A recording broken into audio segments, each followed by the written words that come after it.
Extremely sorry to disappoint. అంటే ఇప్పుడు ఏదో ఉనికిపోతున్నాను మంచం కింద కూర్చొని ఏడుస్తున్నాను అని అందరూ what ever the media speculating వాళ్ళందరికీ చిన్న డిసప్పాయింట్మెంట్గా ఉండొచ్చు వీడియో. ఇక్కడ పాయింట్ ఏంటంటే I just want explain the whole concept. ఇప్పుడు నేను ఆల్మోస్ట్ ఒక 1 year బ్యాక్ ఏదో ట్వీట్స్ పెట్టాను అనే ఎలిగేషన్. ఆ ట్వీట్స్ ఎవరో మనోభావాలు దెబ్బతిన్నాయి. ఇక్కడ విచిత్రం ఏంటంటే 1 year బ్యాక్ పెట్టిన ట్వీట్స్ 4 డిఫరెంట్ ప్లేసెస్లో 4 డిఫరెంట్ జ్యూరిస్డిక్షన్స్లో నలుగురికి ఒకే 3-4 రోజుల వ్యవధిలో వాళ్ళ మనోభావాలు దెబ్బతిన్నాయి. వాళ్ళు ఆ పరంగా కంప్లైంట్ ఇవ్వడం, కేసులు పెట్టడం జరిగింది. ఇక్కడ పాయింట్ 1, ఎవరి మీద అయితే నేను పెట్టానని వాళ్ళు చెప్తున్నారో వాళ్ళకి లేదు, ఎవరో థర్డ్ పార్టీ, అసలు సంబంధం లేనివాడు. సో ఆ కాంటెక్స్లో అసలు ఈ కేసు ఎలాగా, ఈ సెక్షన్స్ ఎలా వర్తిస్తాయి అనేది అప్పుడు ఆబ్వియస్గా నాకు వచ్చే అనుమానం కానీ, నాకు కానీ నా మనుషులు కానీ, ఇది ఒక పర్సిక్యూషన్ చేయటానికి ఒక పద్ధతి ప్రకారం ఉన్న ఎలోబుల్ లాస్ని వాడుతున్నారా, లేకపోతే ఇప్పుడు వరల్డ్ ఓవర్ ఒక ఫినామినా ఏం జరుగుతుందంటే పొలిటికల్ పార్టీస్ వాళ్ళు they are weaponizing the systems of the police. అది అమెరికాలో జరుగుతుంది, యూరోప్లో జరుగుతుంది, ఇక్కడ కూడా జరుగుతుంది.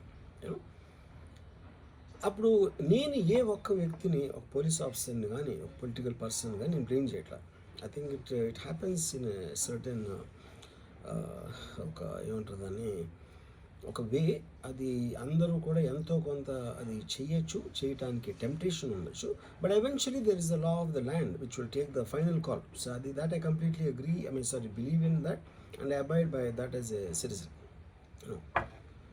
సో ఇప్పుడు ఇక్కడ జరిగింది ఏంటి, నాకు ఒక నోటీస్ వచ్చింది, నేను ఒక రిప్లై ఇచ్చాను, ఫలానా చోట ఫలానా తారీఖు నేను వస్తాను. అప్పటికి నాకు జరుగుతున్న పని ఒక ఆన్గోయింగ్ స్కెడ్యూల్ ఉంది కాబట్టి, నాకు ఫిల్మ్ వర్క్ ఉంది కాబట్టి అవ్వలేదు. అండ్ ఇట్ ఈస్ వేరే ప్రొడ్యూసర్కి చేస్తాను, ఆ ప్రొడ్యూసర్కి నష్టం వస్తుంది కాబట్టి నేను మళ్ళీ టైం అడిగాను.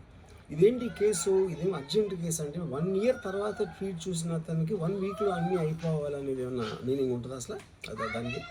So which basically means it is being done for purposes other than the urgency of the case.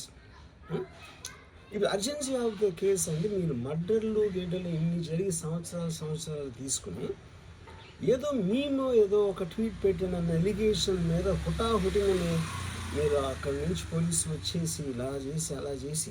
ఇప్పుడు ఇంకోటి ఏంటంటే, ఫస్ట్ ఆఫ్ ఆల్ నాకు పోలీసులు అరెస్ట్ చేయడానికి వచ్చారు లేదో కూడా నాకు సరిగ్గా తెలియదు. ఎందుకంటే they didn't say it in so many words. నేను మీడియాలో కూడా ఎక్కడా చూడలేదు ఆ విషయం. అంత మీడియా స్పెక్యులేషన్ తప్పిస్తే అది నేను చూడలేదు.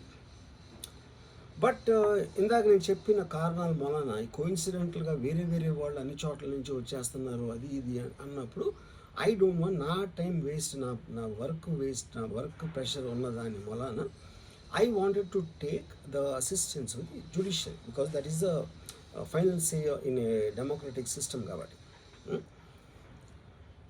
సో అది దానికోసం దిస్ ఈజ్ వాట్ హ్యాపెన్. ఇప్పుడు ఇక్కడ ముఖ్యంగా మనం గమనించాల్సింది ఏంటంటే, ఇప్పుడు ఏదో ఒక ట్వీట్ పెట్టాడు, లేకపోతే ఒక మీము, ఒక కార్టూను, ఒక జోకో, లేకపోతే ఒక హార్డ్ ఒపీనియన్, దానికోసం కేసులు పెట్టే ఆస్పెక్ట్ అనేది సీరియస్గా తీసుకుంటే 100 కోట్ల ఇండియన్ జనాభాలో నాకు తెలిసి 50 lakhs మీద కేసులు పెట్టాలి. ఆ ప్రకారం అయితే అందరూ చేసేది పొద్దున్న లెగిస్తే మనం ఒపీనియన్లు ఇస్తూ ఉంటాం సోషల్ మీడియాలో. అది ఏ ఫామ్లో అవ్వచ్చు, సెటైర్ అవ్వచ్చు, మీమ్ అవ్వచ్చు, ఏదో వేరే ఫుటేజ్ అవ్వచ్చు, లేకపోతే ఎవరినో కోట్ చేసి మనం కామెంట్ చేయొచ్చు. రకరకాలుగా మన అభిప్రాయాలను మనం సోషల్ మీడియాలో వేస్తూ ఉంటాం. అది కొంతమందికి నచ్చచ్చు, కొంతమంది నచ్చకపోవచ్చు. ఇప్పుడు చూస్తే చాలామంది కొన్నిటికి అఫెండ్ అవుతారు, కొన్నిటికి నశిస్తారు, కొంతమంది చప్పట్లు కొడతారు, కొంతమంది చీ కొడతారు. That is a process of the conversation which happens in the social media. అలాగే నా మీద కూడా చాలా నీచంగా కామెంట్ చేస్తారు, కానీ దాని గురించి నేను ఎప్పుడు అనలేదు. Because I know it is a part of the eco system of the social media. అది లేకపోతే సోషల్ మీడియాకి మీనింగ్ లేదు. ఫస్ట్ ఆఫ్ ఆల్ మీనింగ్ ఉండాలి అని మనం ఒకవేళ అనుకుంటే అప్పుడు దానికి పాలసీ చేయాలి. ఇప్పుడు ఎగ్జిస్టింగ్ థింగ్స్ సరిపోవు కాబట్టి ఏది చేయకూడదు, ఏది చెయ్యాలి అని ఖచ్చితమైన క్లారిటీతో వచ్చినప్పుడు అది ఆటోమేటిక్గా లా ఆఫ్ ద ల్యాండ్ అయిపోతుంది. Then it becomes easy for everyone. కానీ అది చేయటానికి ఫ్రీడమ్ ఆఫ్ స్పీచ్ కట్టేల్ చేయాలా, ఎక్స్ప్రెషన్ కట్టేల్ చేయాలా అనేది of course the experts have to decide and realise దాని మీద ఎలాంటి రామిఫికేషన్స్, ఇప్పుడు దాని పేరు మీద చెప్పి ఫ్రీడమ్ ఆఫ్ ఎక్స్ప్రెషన్ కర్టైల్ చేస్తే that might have many more consequences which could be more dangerous than what they think it is now. So again I want to say, నేను ఎవరిని బ్లేమ్ చేయట్లేదు. ఇప్పుడు ఒక పర్టికులర్ పర్సన్ హైపోథెటికల్గా ఉన్నారు అనుకున్నాం, నా మీద ఒక చేసి నన్ను హెరాస్ చేయడానికి ఒపీనియన్ పవర్లో ఉన్న అతను చేస్తున్నాడు అనుకున్నాం, అంటే తప్పేంటి? ఇప్పుడు హెరాస్ చేసే పవర్ లేకపోతే పవర్లో రావడానికి ఎందుకు అసలు ఏదైనా చేయటానికి? So like wise social media అనే మాధ్యమం నా దగ్గర ఉంది కాబట్టి, నాకు ఎన్నో కొన్ని ఫాలోవర్స్ ఉన్నారు కాబట్టి వాళ్ళకి రీచ్ అవ్వడానికి నేను చేస్తాను, అలాగే వాళ్ళు చేస్తారు.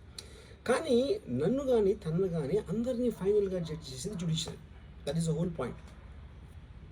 మీకున్న ఒక నాన్ క్లారిటీ ప్రాసెస్లో వాట్ ఈజ్ టూ మచ్ అనేది ఎవరు చెప్తారు, ఎప్పుడు చెప్తారు, ఎలా చెప్తారో అది ఎక్కడ రాసి ఉంది.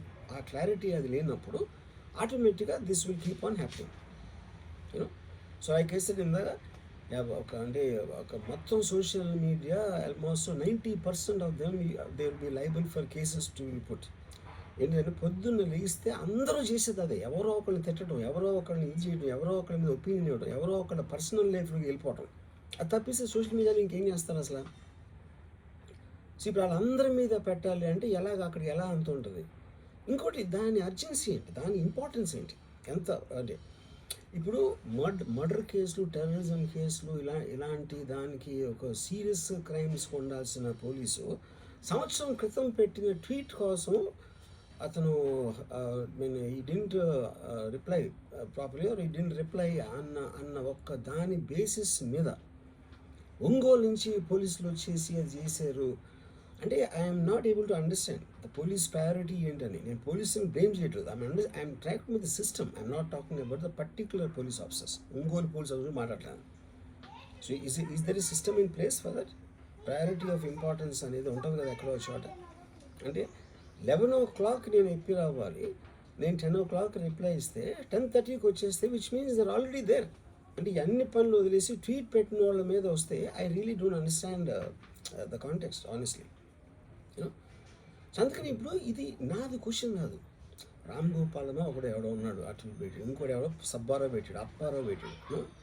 సో దీని మూలాన రామ్ గోపాల్ మీద అప్పారావు సుబ్బారావు మీదకి వస్తే రేపు ఎంతమంది మీదకి వెళ్తారు? ఇది అందరి ప్రాబ్లం. సో అది నా point.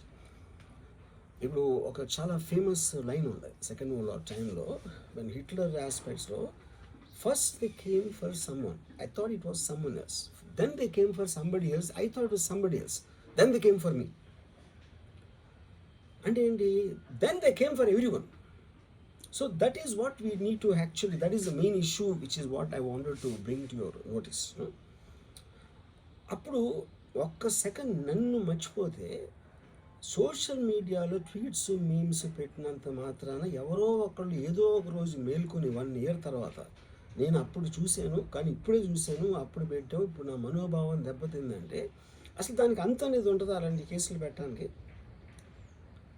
Okay, by law complaint వచ్చినప్పుడు కేసు తీసుకోవాలి, ఐ అండర్స్టాండ్. నాకు అంత మాత్రం లా పరిజ్ఞానం నాకు కూడా ఉంది.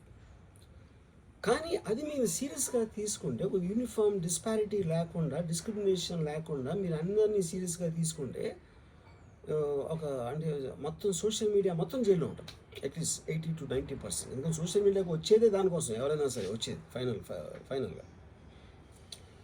So basically I felt there is a need for me to tell for the concern people. ఇప్పుడు నేను పారిపోయానా, దాక్కుని ఏడుస్తున్నానా, భయపడి ఉనికిపోతున్నానా, వాట్ ఎవర్, అది okay, that's all fine. I know that is for entertainment at the end of the day. అలాంటి thumbnails లేకపోతే ఎవరు చూడరు కాబట్టి వాళ్ళ బతుకు తీరు కోసం అలాంటివి పెట్టుకుంటారు. I have no problem with that. Everybody wants to make a living. But on the larger picture I want to say this one thing lastly నేను చెప్పేది అంటే, ఒక్కటే అందరూ అర్థం చేసుకోవాల్సింది, ఇది సోషల్ మీడియా ప్రాబ్లం, నా ఒక్క ప్రాబ్లం కాదు. That is what I will request everyone to understand, including if at all ఎవరన్నా దీన్ని పనిగట్టుకుని ఇది చేసే మనుషులు ఎవరన్నా ఉన్నారని నేను చెప్పట్లేదు, I don't want to jump the gun, but even for them I think fundamental importance is this point అనేది I wanted to tell. Thank you.